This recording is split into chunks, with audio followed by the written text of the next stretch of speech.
Amen. So, do any of you feel like life is unfair? Probably, at times, right? Or that you've been treated unfairly by others? Or that someone got something that you were hoping or expecting or thought that you deserved?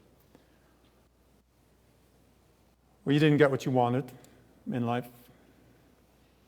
I imagine we would all say yes to that. And the question is, what do we do with that emotion or that feeling that comes up? It often shows up as resentment. And so we're going to talk about resentment today and see what we can do about trying to release some of that, or some strategies. So one definition is a feeling of anger or displeasure about someone or something that is unfair. Maybe your typical response to something that's unfair is not to be angry or displeased. You just go, well, shrug it off, that's life, c'est la vie, no big deal. Is that how it works for you? Just, no problem. You can't always get what you want. Well, more likely it sits with us. We focus on the person who you think treated you unfairly, or the person who's undeserving, and have with the situation and hold on to it. Have a hard time letting go of it, especially when we were wronged in some way. That's our perception that we were wronged, and have a hard time letting go of that. And it can be subtle, it can arise over very small things. But our feelings can grow as well as we dwell on it more and more. So resentment can be like a weight that sits on us, or something that's corrosive that sort of wears at us. It's been said that resentment is like drinking poison and waiting for the other person to die, right? So who's harmed by that? Of course, it's us. It's fitting as a description because we're drinking the poison, we feel terrible, they probably don't even know that we have this feeling towards them. But it ruins our experience of life. It doesn't punish the perceived offender in any way. So here's a different definition, expanded definition. It says resentment is the feeling of frustration, judgment, anger, better than, and or hidden envy related to perceived unfairness or injustice. So it's also an emotion. There's another part of that definition is it's an emotion we often experience when we fail to set boundaries or ask for what we need, or when expectations let us down because they were based on things we can't control, like what other people think, what they feel, or how they're going to react. Because we didn't lay down what it was or ask for what we needed, we just sort of sat there and said, well, that's not what I wanted. And it sits on us. And it's different than anger. Anger and resentment are different. Anger ignites quickly, and resentment is more of a slow burn. And actually, there can be a good kind of anger, though Heavenly Doctrine talks about that, as zeal. It looks like anger, and it wants to protect something that's good, so it might act in a way that seems like anger. But its source is heaven, because when the danger goes away, then the feelings go away. We don't keep dwelling on it. We're just trying to protect someone, like a child runs out to the street. You're yelling at them, you're trying to protect them, and when they're safe again, you go back into a state of calm, eventually. And there's also bad anger, though, which wants to punish and hurt and destroy people who do things that we find offensive. And that burns long after the threat is over. And the difference between good anger and bad anger is the source of it. The source of zeal is heaven. The source of anger or bad anger is hell. It's rising up within us.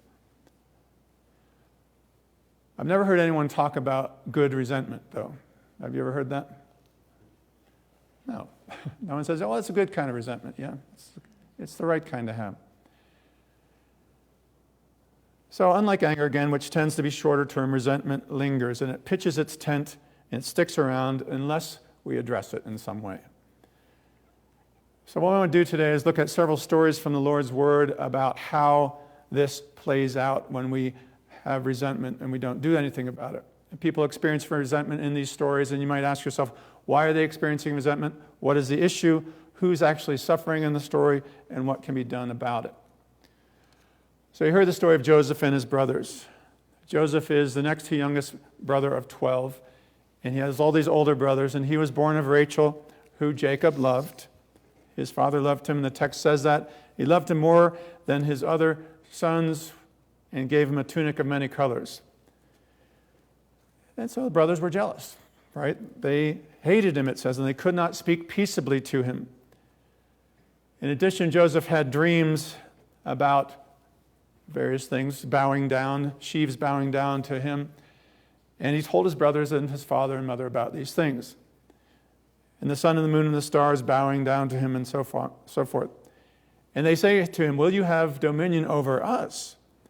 Like, are we going to serve you? And it says they hated him even more.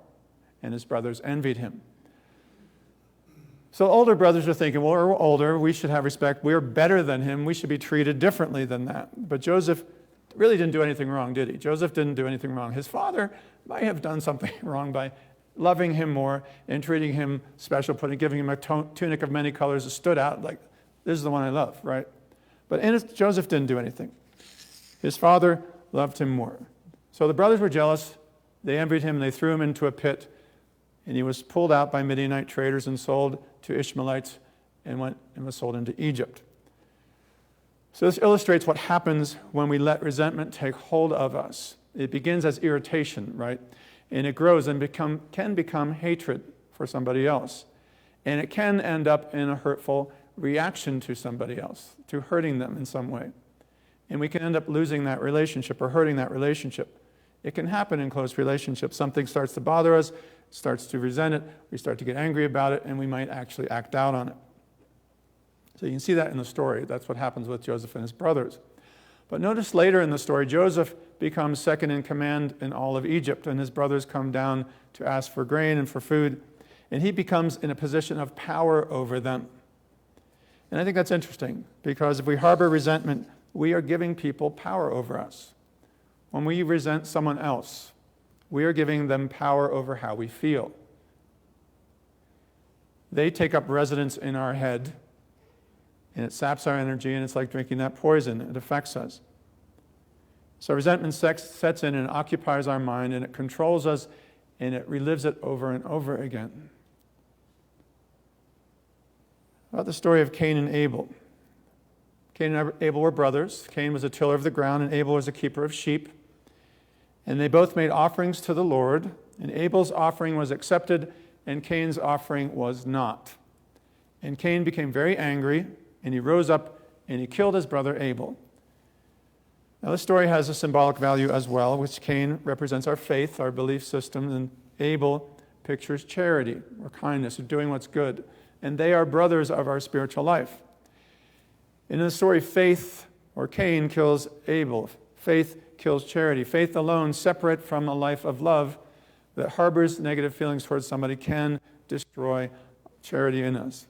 But if we had true faith, which actually is charity, we would be happy for other people when good things happen for them. So anger, the heavenly doctrine says from the Secrets of Heaven, it says, anger is the general emotion that results from anything which gets in the way of self-love and its desires. Think about that when you get angry. I think this is a great tool. When you get angry, think about, what is it that I wanted? What got in the way of what I was hoping for?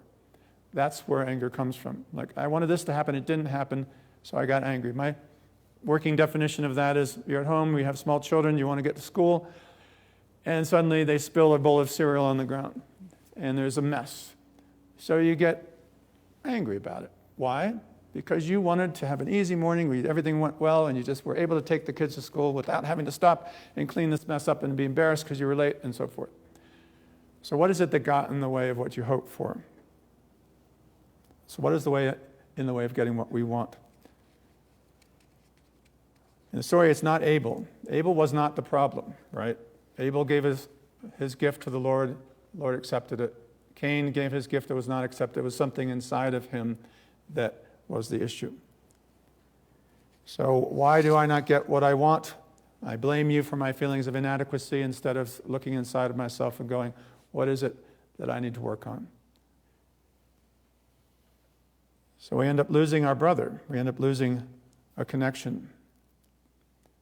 So Cain is cursed. It says, "So now you are cursed from the earth, which has opened its mouth to receive your brother's blood from your hand.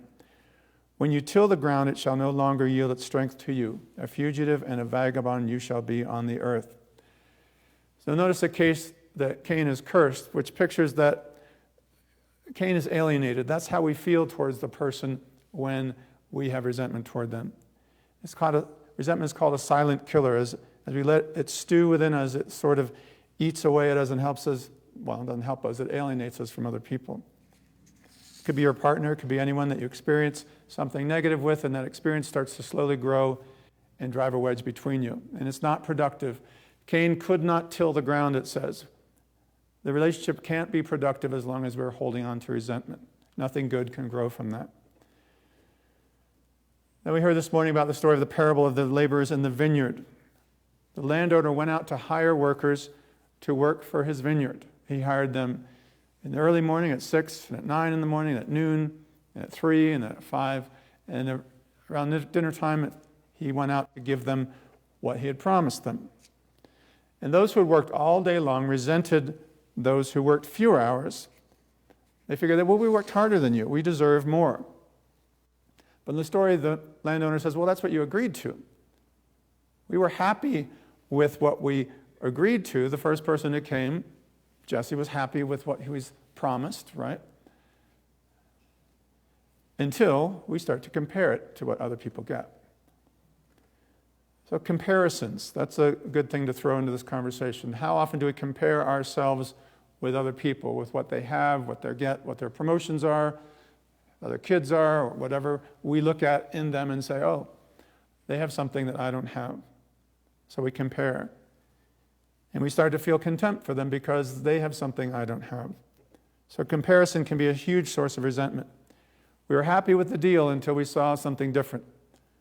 And the landowner says, I am doing you no wrong. Should you be jealous because I am kind to others? Should we be jealous because other people receive blessings? Well, again, what is the real issue? Do we look within ourselves and go, this is what is going on for me?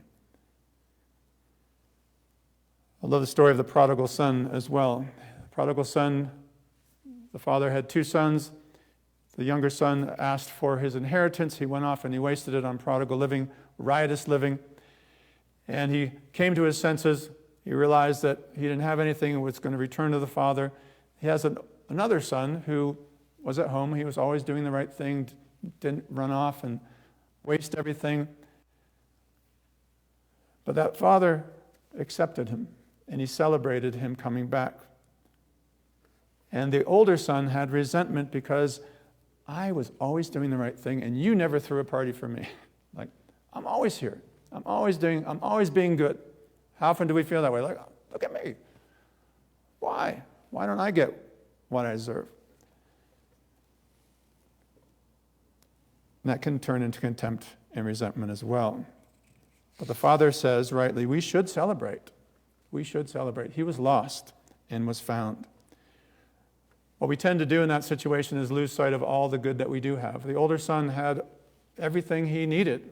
He was blessed, but he lost sight of it because he was focused on what someone else had and what he didn't have instead. And the older son missed out on the celebration. He didn't go to it. So he thought it wasn't fair. Not fair. I'm not going. So who loses out in that situation? Well, we lose out, right? Because we're just stewing about what we don't have rather than being joyful for what someone else has. The father says, it was right that we should make merry and be glad for your brother, because he was dead and is alive again, and was lost and is found. Can we be happy for other people when they experience good things? When they find their way, so to speak? So what can we do? If any of these feelings ring true for you, if we have any of these resentments or any of these things we're holding on to, what can we do? Well, the first thing we can do is recognize that all good is from the Lord. The Lord causes his rain to fall on the just and on the unjust.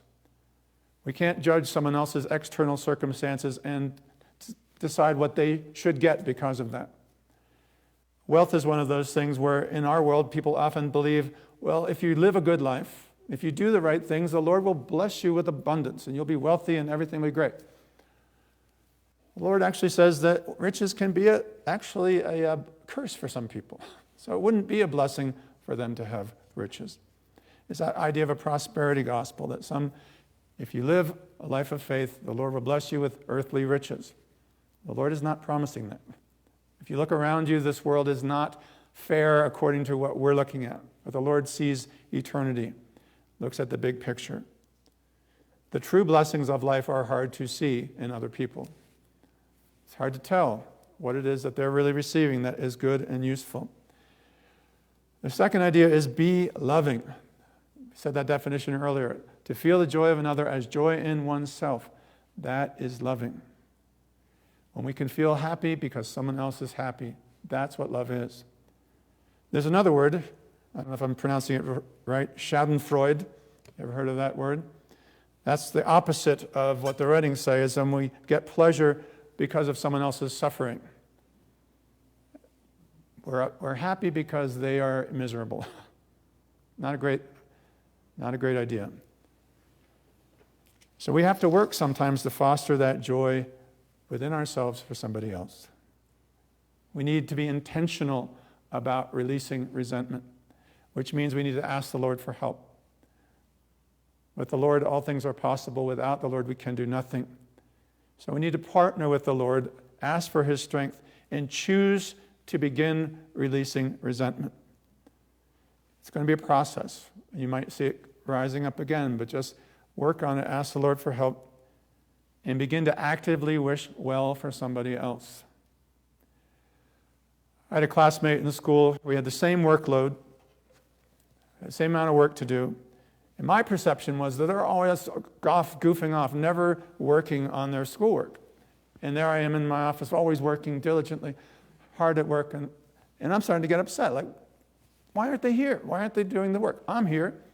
I'm doing my martyr work here at my office, feeling resentful about them. I would say I am a recovering procrastinator to some degree, and it's really my own fault. It's none of my business how they choose to do their work. It has nothing to do with them, it has everything to do with me. The truth is, his different work habits were not making me resentful. My inability to manage my own time was making me resentful, because I would rather have been off doing what he was doing, but somehow he figured it out. My lack of good planning, inability to focus, that was the issue, not their work ethic. So it can be a silent killer in relationships. Instead of communicating what we need or want, we stew in resentment because we didn't get what we wanted, often because we didn't ask. You come in the house, it's like, I have to do the dishes again. How many of you martyr do the dishes? I martyr clean them, and I want everyone to come and see how good I am for what I did. And who can I blame and resent while I'm doing it as well?